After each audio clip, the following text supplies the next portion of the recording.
আসসালামু আলাইকুম ওয়া রাহমাতুল্লাহ। পবিত্র রমজান রহমত, মাগফিরাত আর নাজাতের মাস। এই মাসে বিশ্ব মুসলমানের হৃদয়ের কেন্দ্রবিন্দু হয়ে ওঠে পবিত্র মসজিদুল হারাম, সৌদি আরবের মক্কা নগরী, যেখানে পবিত্র ইসলামের সবচেয়ে সম্মানিত স্থান পবিত্র কাবা ঘর। রমজান এলেই এই নগরী ধারণ করে এক অপার্থিব সৌন্দর্য।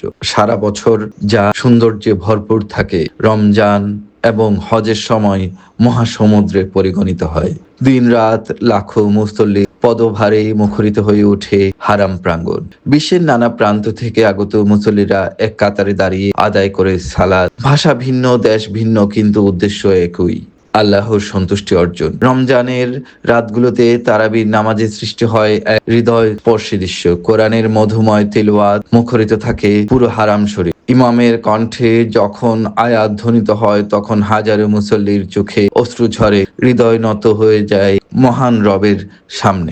বিশেষ করে তারাবির ইবাদতের আবহ হয় আরো গভীর। মুসল্লিরা রাত জেগে নামাজ আদায় করে, তেলাওয়াত ও দোয়ায় মশগুল থাকেন। পুরো হারাম এলাকা পরিণত হয় অনন্য আধ্যাত্মিক আবেশে। হারাম ছাড়িয়ে আশেপাশে মিসফালা সহ বিভিন্ন এলাকা হাজিতে হাজিতে পরিপূর্ণ হয়ে ওঠে। মিসফালার দিকে স্থাপন করা হয় বিশেষায়িত অস্থায়ী তাঁবু, যেগুলো পুরো রমজান মাস জুড়ে নামাজের জন্য ব্যবহৃত হয়। এই এক অন্য অভাবনীয় দৃশ্য যা আপনারা দেখতে পাচ্ছেন। রমজানে মক্কা শুধু একটি শহর নয়, এ যেন পুরো মুসলিম উম্মার মিলন মেলা। এখানে দাঁড়িয়ে মানুষ অনুভব করে ঐক্য, ভ্রাতৃত্ব, আল্লাহর অসীম রহমত। এই পবিত্র পরিবেশ, লাখো মানুষের সম্মিলিত ইবাদত, রমজানে হারাম শরীফ হয়ে ওঠে এক স্বর্গীয় দৃশ্য। আল্লাহ আমাদের সবাইকে এই পবিত্র স্থানে রমজান পালনের তৌফিক দান করুন, আমিন। সুপ্রিয় দর্শক শ্রোতা, আপনাদেরকে এবার রমজানের কয়েকটি ভিডিও শেয়ার করলাম। সবাই ভালো থাকবেন, সুস্থ থাকবেন, সুন্দর থাকবেন, একে অপরের জন্য দোয়া করবেন।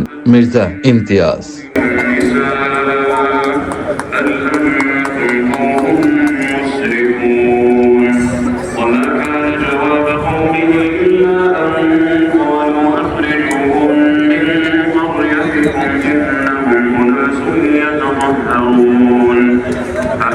فأنجيناه وأهله إلا امرأته كانت من الغابرين وأمطرنا عليهم مطرا فانظر كيف كان عاقبة المجرمين وإلى مدين أخاهم شعيبا قال يا قوم اعبدوا الله ما لكم من إله غيره قد جاءتكم بينة من ربكم فأوفوا الكيل والميزان